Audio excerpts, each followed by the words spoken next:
Oh my gosh. Keystone just sent me a pre-production version of the Keystone Pro V3. You want to see it inside and out? Destroy the like button, slap the subscribe, and share this video everywhere, especially Reddit and Twitter. Let's get straight into it. First things first, let's unbox this thing.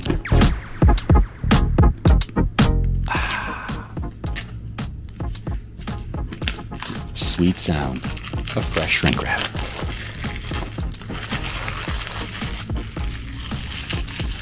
Get that out of the way.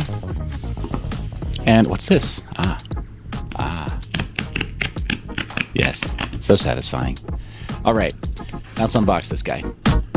Nice little sleeve underneath. The commercial packaging is not quite final, I don't think, but it's pretty close to the final. And I think this is sort of a prototype of the, of the final packaging as well. That little compartment didn't quite open up the way it needed to, but there's a USB-C to USB-C connector that comes in the box, or cable that comes in the box. Let's get that kind of sticky. Open it up the right way. It's supposed to be a little bit, more free-flowing, that perforation. But this is the V3, the prototype. There's a USB-C connector there, and it's a fully enclosed unibody design. Micro SD card slot right there, camera and fingerprint sensor, and a barcode there for the serialized unit that was sent to me for testing and evaluation. Thank you again, Keystone, for sending this. But that little flap opens up, and that definitely does accept a regular micro SD card. I think all the way up to the highest capacity settings. Don't quote me, but it doesn't really need to support high capacity. It just needs, a smaller volume size to be able to do firmware updates. Creating a wallet is as simple as going through the menus there. The capacitive touch on this testing unit is not quite as responsive as I expect the final unit might be. That said, I could have pressed a little more firmly. I do have a problem with fat fingering screens though, and so I'm always a little bit more cautious. I err on the side of doing lighter touches, but that was a bit of an issue for this unit. You go ahead and put in a test pin code just for the sake of doing this demo. And you can, first off, when I get to it, you can assign a custom emoji for whatever you want this wallet to be named. And there are 3 different accounts. That's one of the main features of the V3, is that you can have up to 3 separate seed phrases and all of the corresponding wallet addresses on this device. So you can manage your account and maybe 2 additional accounts, a main account, a backup account, and a savings account. Maybe manage the account of a friend or loved one. Maybe there's somebody in your life who is not legally able to manage their own crypto funds, and maybe that's going to make this a little more attractive to you for some sort of custody for somebody you know, or maybe for estate planning, have multiple accounts on one device.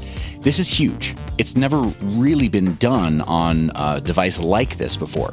There are some other competing wallets that have debuted this though. Just need to say that right now, that allow for multiple accounts to be installed on one device, but not like this, where they're a main DeFi software app driver. Also included in the box is 6 seed phrase backups, so essentially 3 accounts with redundancy. And I love that they thought so far in advance that if you have up to 3 accounts on the device, then you're going to want to have all 3 of those accounts backed up with a redundant copy. And there's a quick start guide right there. Just literally go to support if you need it. I thought that might be a pamphlet. It's not. Gonna write down a temporary seed phrase and get this thing activated. No, that is not my main seed phrase. It was generated on the device and I will not be saving it. It is a real seed phrase, so if anybody here wants to use that, I guess have fun. It will be deleted in the future. And I'm holding on to it for posterity's sake so it never gets reused. It doesn't take too long for the wallet to be created, but I want you to see the full process in real time because I believe that the internals of this device are final. And the prototype unit ships with support for only Bitcoin and Ethereum, plus the camera.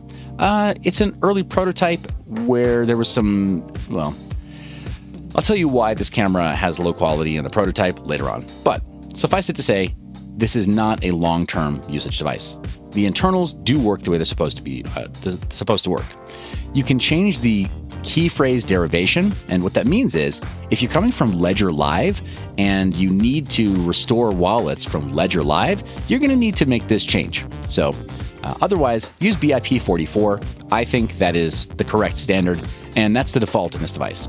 You'll notice there, hundreds, if not thousands or even millions of wallet addresses can be derived from one seed phrase. That's the power of BIP39 and using open standards for creating wallets. Don't let anyone tell you otherwise. It's very powerful. And the same is true of Bitcoin here, right? I can use the BIP84 version, starting with BC1, or I can change that up. Again, with address settings here, I can go to nested SegWit or legacy. And nested SegWit just means it starts with a 3, if you remember those Bitcoin addresses, and legacy starts with a 1, if you remember those Bitcoin addresses. Pretty straightforward, but for many Bitcoiners, this is essential. You need to know what the different formats are. You may it may be easier for you to sweep old wallets using an older standard. Well, hello there. Since you've begun dozing off, let me remind you that by the numbers, very few of the people who watch these videos are subscribed.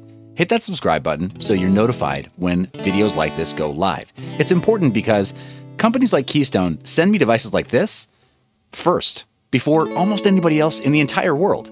In fact, this is probably the first time you've ever seen the Keystone V3, and you would miss out on media like this if you're not subscribed. Anyway. Oh, where'd my shirt go? Now, some of these options, connecting via USB and Bluetooth, SD card settings, some of the other system settings, they were not available in the prototype firmware, and that's okay. I did want to show you that they are going to be, I think, available. That's why they're being hinted at here in the prototype unit that was sent to me. And no, I was not given a script or told exactly what to say. Keystone did ask me to showcase the strengths of this new system, but I just want to make it very clear that it is a prototype unit. It's not a finished product. And so they're hinting at some things that will happen, such as firmware updates and certain connections that just are not available yet. They'll be available later on. I tried restarting the device thinking, well, maybe after initial setup, I can get those things working. Again, you're seeing this in real time when I discovered these things for myself. But the reboot, very, very fast. Wallet connection works exactly as you'd expect, but only for Bitcoin and Ethereum on this prototype unit. The V3 or the V2 that I already have, I need to do a follow-up on that to show you how to connect Solana and Kepler wallets or Cosmos wallets. That will be available, it should be available day one on the Keystone Pro V3. And Keystone, in an AMA that they had with me on Twitter, the rep from Keystone admitted that from this version moving forward, there won't be a Keystone software wallet. You'll need to use this device as a signing device with other wallets. It's kind of cool, in my opinion. I think that is a much more cypherpunk way of doing things. And I think it's very important to maintain that air gapping and that decentralization of services. Let's move back to that Keystone V2. This is the Keystone V2 with the fully detachable lithium-ion unit. You see, all it passes through to the device is power. And there's a little USB Type-C connection on the lithium-ion power pack itself. You just recharge that and then clip it back in place. Fingerprint reader's there, camera's there, and on the other side, a full-size screen. But see right there, there's chassis intrusion, little screws that you can use to get into that device right there, the lithium-ion pack. But full-size screen right there with the Keystone logo on the front. Why am I bringing this up? Well, because there is something of a direct comparison. Right? Again, one of my favorite features is this, being able to quickly disable the device and reset it by pulling a battery off the back. But here's the V3, the prototype. It's a little bit smaller, a little bit lighter, and unibody design, fully encased and enclosed, much harder to tamper with, and much more evident if somebody has tampered with it. The other side, again, showing a slightly smaller screen size, but much smaller overall in size, with a fully embedded lithium-ion pack, USB cable that they've hinted at in the firmware will allow you to connect directly to a device. There's that micro SD card slot. Feels really good in the hand, very smooth, beveled edges, and the corners of the screen are curved as well. Right, so just a much more ergonomically comfortable and friendly design. definitely feels good. And I think, you know, my wife would probably enjoy using something like this, which makes me very happy that it's a wallet that's more approachable for her. Side by side, you can see the difference right there. The screen size is actually identical. It's just smaller overall in terms of the build on the everything framing the screen. You see right there, side by side, how much taller the Keystone V2 is than the V3. And the placement of the SD card is a little bit different. Same with the placement of the power button, camera, and fingerprint reader. I wondered, ergonomically, what would that feel like? Well, thumb and then finger right there on the V3. Very ergonomic for right-handed people. But for the V2, button on top, you know, for a right-hander, still not bad. But for a lefty, equally, you know, comfortable or uncomfortable. Very easy to use, plus the removable battery for immediate turning off of the device. Without bricking it, it just automatically shuts it down if you had to immediately shut it off and prevent somebody else from gaining access. So again, side by side, I think it's an interesting comparison. Let's connect the wallet to Blue Wallet. Okay, let's connect this V3 to Blue Wallet. I want you to see how that looks. All right, so here's my device. There's all my Corn apps. I have some favorites there. The Blue Wallet always goes on my phone. Now, there's an old address there. This is a different installation, old installation. But I'm going to import a wallet, scan or import a file, and then scan the animated QR code that the V3 shows me. Tell it to create a watch-only wallet for BIP84, that's the newer style BC1 addresses, or I can import the other styles, SegWit embedded, or the older addresses starting with a 1. So either the address is starting with a 3 or a 1, but I do have to choose which ones I want shown in Blue Wallet. So here's that old address, and here is the new one. 0 transactions. It just proves, Bitcoin proves that it's no longer happening. But you've seen too much already. Yeah. Unfortunately, Keystone required that I show proof of destruction of this device. So here goes. Rather than just destroy it, let's do a full teardown. As I mentioned, very robust housing. I wanted to see what exactly is on this backing. Now, while I'm doing this, I want to mention that Keystone will ship a customized version of that to you if you order it with customization. So you can have anything printed on that you want. But there's a little window in the back that connects the screen to the main board. This would be essential for tearing down a device like this without being too destructive. Now, we'll see how easy the screen is to take off. It is a fully unibody design with extremely heavily glued on components. That backing, for example, was very extra tough. Yeah, it was not easy to take off. So we got to get in a little bit deeper. We're going to shock the housing a little bit and just light tap. A couple more light taps. Just tap again just a little bit. A few light taps. I think maybe some more light taps. Okay. Now we can get in with minimal damage to the screen. We've been able to successfully disassemble the device. There's the full backing for the diffusion panel and the LED that helps to illuminate the screen. All right, boys, we're in. And there is the power distribution board that's not actually the main logic board. Now we can disassemble this part and get into the internals and see just a little bit of what's under the hood. Take all those off, stick them to the extra tacky adhesive on that backing, and remove this. And this is a pretty cool design. See that? There's zero other cables right there. That's the USB pass-through. Those are intrusion detection pads right there.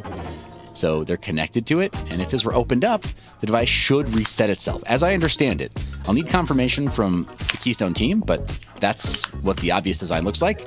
A lot of adhesive on that battery, not coming off. And then right there, that is the lead over to the fingerprint reader. We're gonna disconnect that. Feels good. And then this comes out freely. This is the main board with the camera attached and the SD card, reader, pretty much everything that makes a Keystone Pro is captive here on this board. Now, I'm not going to do a full description of all of the circuitry here. That's not my skill set. I could probably get a diagram from Keystone if we wanted to, but suffice it to say, this is the main event right here. Looking pretty sexy. Yeah, let's admire it. One more second. The rest of it is for the agreement with Keystone. Has to go bye-bye. So, would I recommend that people hold out for this when they could get this today? Well, no. If you need a hardware wallet right now, don't hold out for something that's still in development and literally just a prototype. The Keystone Pro version 2 is perfectly usable, and it's going to remain my daily driver, obviously, until the Keystone V3 comes out. And it might just remain my daily driver ongoing for my main account because of that quick release function that I compared in the video. Now, do I like the design of the V3? Do I like the fact that there's the potential for it to be wired to the computer and used that way as a signing device, or maybe via Bluetooth? Yeah, those are innovative features, and those may make their way into my workflow at some point down the line. After all, showing a QR code is not without its risks also. Some third party could take a photo of it or just see what you're doing, and transmitting the QR code that you're reading in order to sign the transaction could be intercepted in some meaningful way and then used to de-anonymize your wallet down the line, or used to identify you down the line. So every single one of these different security approaches has something of a trade-off, and there is no perfect security model. Don't let anyone tell you otherwise. That said, am I excited about getting a V3 when it comes out? Absolutely, I am. I can't wait to put the final production model through its paces, but this is not going to go into the trash bin when I get that new V3. It's going to live alongside the other wallets that I collect and that I use every single day. Was this helpful? Did you like it? Do you want to see more content like this?